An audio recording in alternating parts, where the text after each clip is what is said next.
For Veterans Day this November, turns out Call of Duty is giving away a double XP weekend for free, and all I had to do was join the military.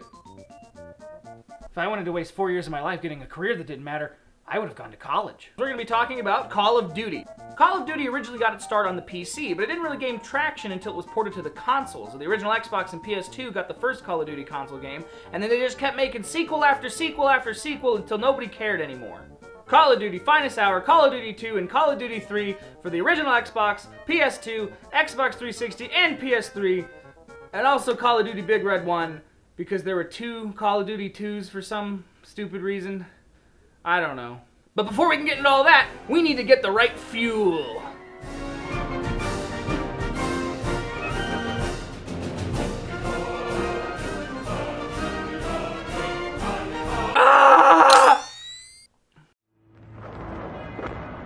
Call of Duty is such a weird series.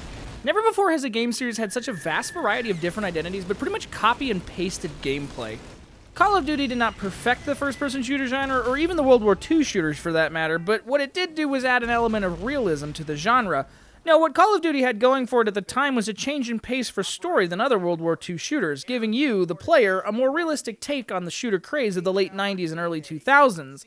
GameSpot went so far as to call it an authentic presentation of a World War II battlefield. It was really well received, even getting a 91 on Metacritic. Well, except for the user Chulong Gambo. Don't buy this game. Trust me, it's rubbish. Who gave it a solid 0 out of 100 in 2004. So a game as popular as Call of Duty, it only makes sense to port that bad boy to a console, right?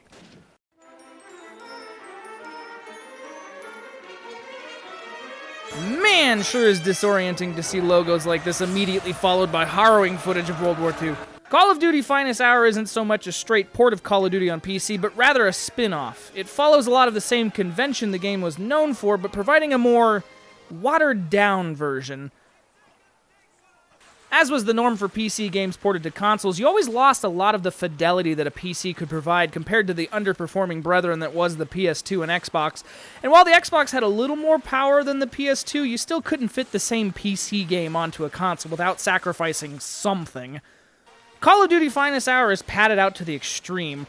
The campaign clocks in at about 10 hours, but given that there's only 20 missions, that's like a half an hour or less for each mission, so they ramped up the difficulty like a mother. Enemies take far too many hits to take down, and the hit-scan nature of the weapons makes it feel really floaty when you're aiming down sights, wailing on nothing even when there is clearly enemies in front of you. The difficulty really spikes when you realize just how few checkpoints there are. I think each mission has one, and only one. So when you think you've made some substantial amount of progression in a mission, better hope you don't f***ing die. Your squad mates do practically nothing. The AI is pretty much set to follow you around, occasionally shooting at some stuff. Their deaths are inconsequential, though, as there is no fail state for them getting killed.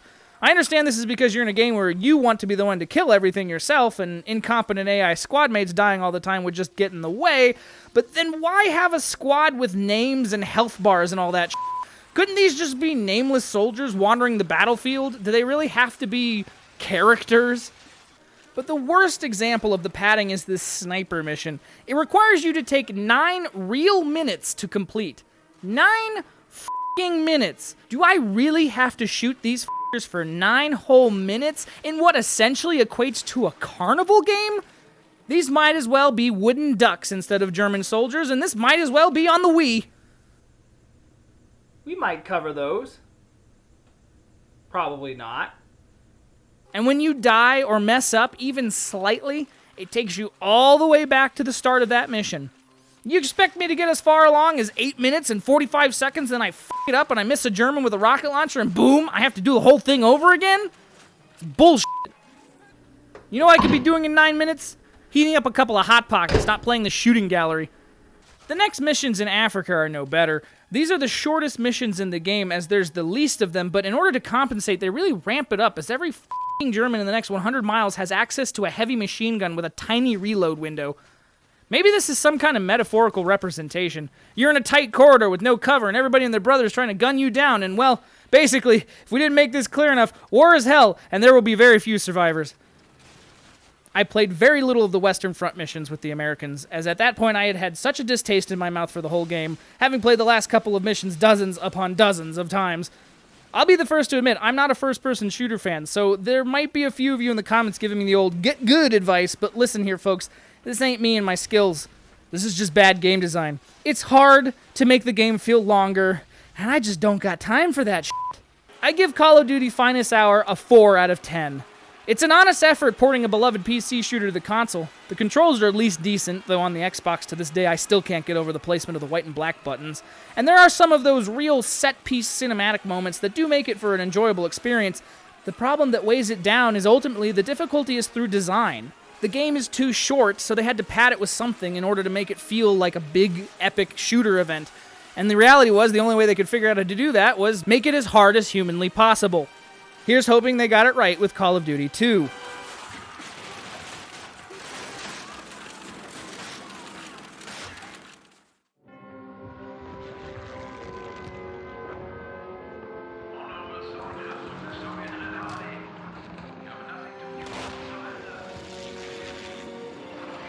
This is clearly an early 360 title based entirely on its graphics. Like, if you just showed somebody this image right here and said, tell me, what era of video gaming is this from? They would look at it and they go, oh yeah, that's the 360. That's the fucking, look at it, that's the fucking 360. You know what? Yeah, you know what? Yeah, at least you're honest this time. This game immediately feels way more natural to play, and though I'm still never going to give up my mouse and keyboard for a controller, it's still just... It makes sense. There's a good use of checkpoints, and maybe that's because I'm on easy this time, but it feels like every major event in the game has a checkpoint tied to it, so you're never repeating the same things over and over again. Call of Duty 2 has really perfected the aiming down sights, pop and fire cover mechanics that the series is now famous for. Never once do I feel like this is some laborious task where I'm expected to face actual hellfire in order to play my fantasy soldier pew-pew game. There's a nice variety of locale and missions, and while the graphics are definitely not pushing any of the 360's limits, and dem textures are probably 64 by 64, the modern frame rates and engine upgrades since the Xbox titles are a vast, vast improvement, as I can see what it is I'm shooting and where. The story is still much a you just so happen to be in the right place at the right time affair, taking place in different areas of World War II without a central protagonist. Right away, you'll notice that there's a lack of a health bar in Call of Duty 2, and it introduces regenerating health to the series, another thing that will become a mainstay for all later COD games. While I know a lot of gamers have gripes with the regenerating health systems, I think it makes the most sense in a Call of Duty. Sure, it doesn't make any fictional in-game sense like it does in Halo, where at least it's explained by Master Chief having a literal shield generator, but for a run-and-gun shooter like this, where the whole point is to move in and out of cover going from set piece to set piece, yeah, it did kind of mess up the flow to have to frantically search around for medkits that enemies dropped when I'm starting to get low on health. Clearly, Call of Duty 2 on the 360 was a very faithful port of the original PC version, given that the 360 and the PS3 had vastly improved technical capacities as consoles were starting to basically become low-end PCs at this point in their life cycles. This game really tightens the experience and makes it feel like it's correct being on a console. Again, while not the most graphically impressive, Call of Duty 2 definitely is a vast improvement over Finest Hour in terms of a console port. I give Call of Duty 2 an 8 out of 10. It's fun, frantic, and if you're into historical settings, there's a great attention to detail in the campaign that really gives you a visceral feeling of mowing down enemy soldiers. A controller will never replace a mouse and keyboard, but given how fun this was to play, I can see why this series started to migrate to exclusivity on consoles.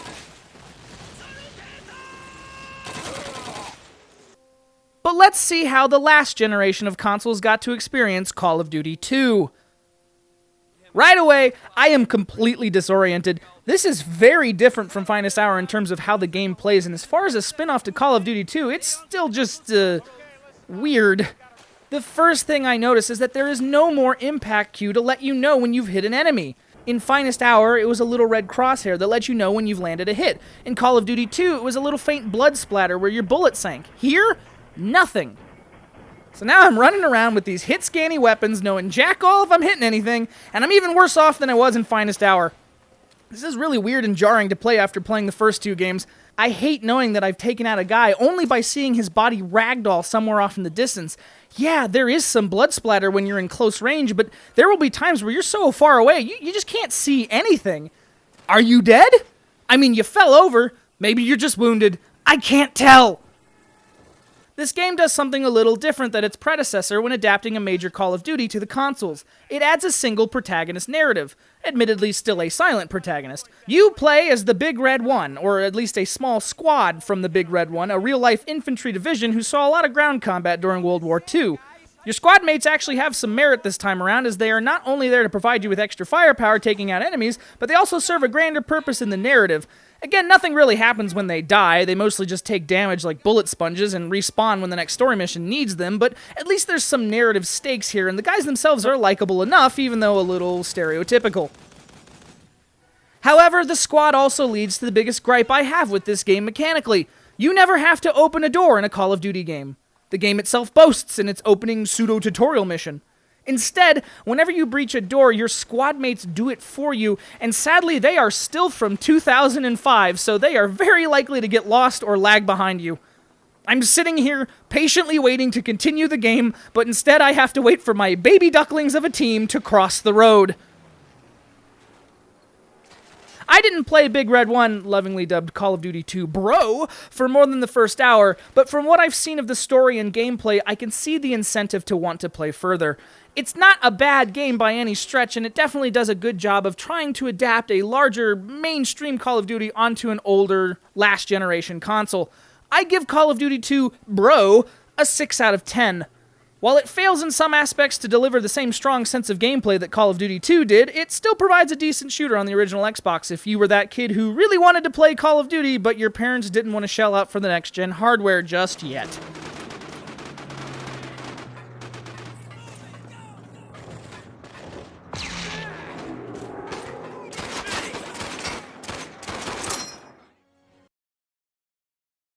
Consistency.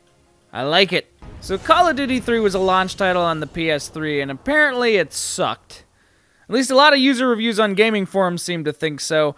Call of Duty 3 kind of shifted the era where Call of Duty was a PC game first, later ported to consoles, as this is the first and only title to be exclusively on the PS3 and Xbox 360, thus making the series a game they clearly make for consoles and would then port them later to PC. Between the success that was Call of Duty 2 in 2005 and the soon-to-be success of Call of Duty 4 Modern Warfare in 2007, both released by Infinity Ward, Call of Duty 3 was sort of squeezed into the middle in 2006 by Treyarch. According to an interview with senior producer Noah Heller and creative lead Rich Farley, Call of Duty 3 was about 8 months end-to-end for development. With such a little amount of time to develop a game, let alone a numbered installment of the other popular Call of Duty series, a lot of folks consider this to be mostly filler. Many hated the quick-time events, moments in the games where you would encounter an enemy in a very scripted way, akin to a Mario Party minigame, wiggle some bumpers, tap the X button, then hit triangle to execute. It's admittedly a pretty boring feature that doesn't feel like it really belongs. While the quick-time events never really slowed anything down to a terrible degree, it made doing tasks that in a previous game like planting an explosive charge kind of a chore.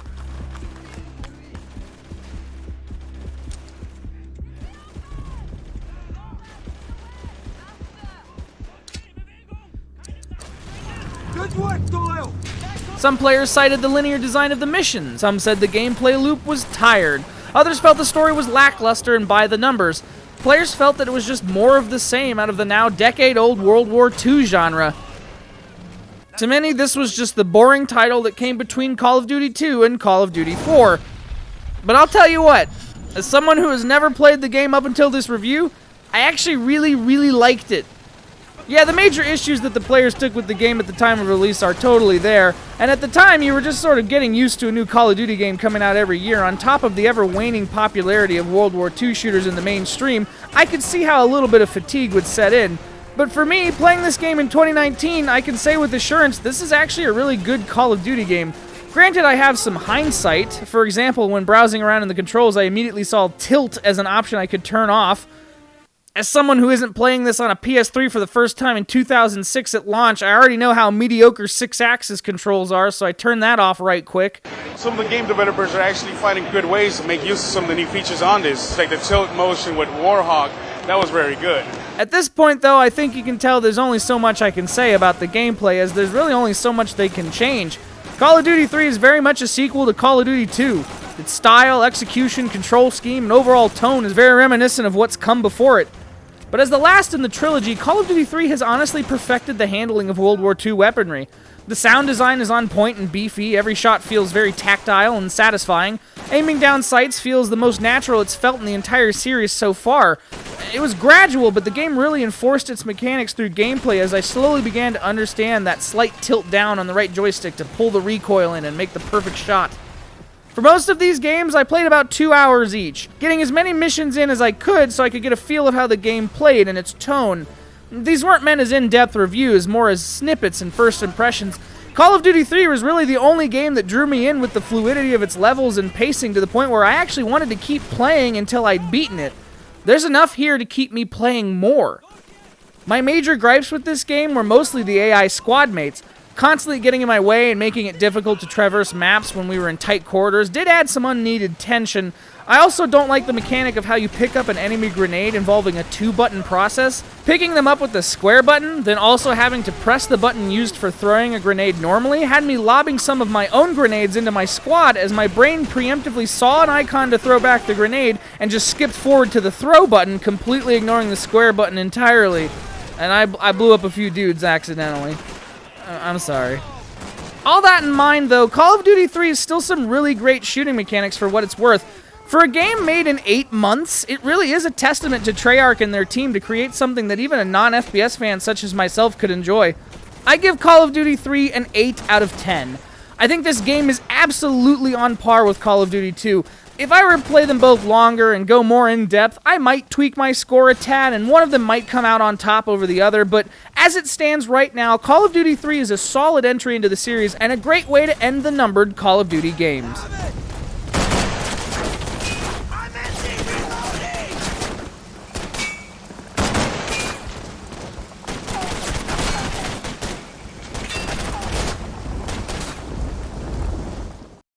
Somebody like me, who's always actually been into history, playing these games just sort of gives you a first-person account of how these wars took place. There are moments that are clearly where liberties have been taken with the actual events, but for the most part, it's an accurate historical depiction of what would have been happening in these theaters of war in World War II.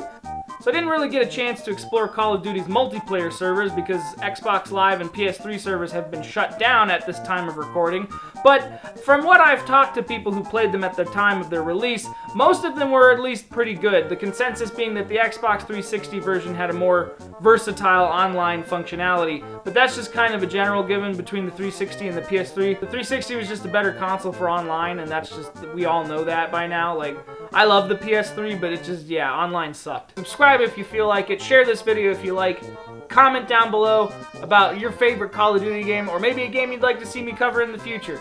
Meanwhile, I'm going to be enjoying a nice, refreshing beverage. Everybody have a good night.